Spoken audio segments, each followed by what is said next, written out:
महाराष्ट्रासोबत मान्सूनने संपूर्ण देशात देखील हजेरी लावलेली आहे।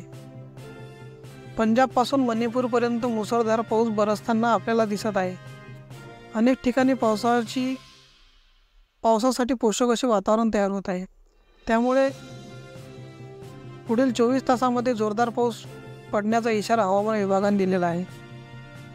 हवामान विभागाने दिलेल्या माहितीनुसार आता रायगड, रत्नागिरी, ठाणे आणि मुंबईच्या किनारपट्टीसह अनेक ठिकाणी जोरदार पावसाची हजेरी लागणार आहे।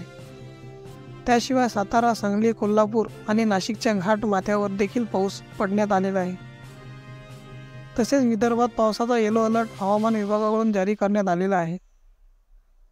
त्यामुळे येत्या 24 तासांमध्ये मुसळधार पाऊस पडण्याची शक्यता हवामान विभागाने वर्तवली आहे। आता नागरिकांनी सतर्क देखील राहायला पाहिजे। त्याचप्रमाणे जर तुम्ही कुठे फिरायला जाण्याचा प्लॅन करत असाल तर तुमच्या विभागातील पावसाचा अंदाज घेऊन प्लॅन करा, अन्यथा तुम्ही पावसात देखील अडकू शकता। परंतु आता पावसाचा जोर कमी झाल्यानंतर काही दिवसातच एक नवीन चिंता उभी राहणार आहे।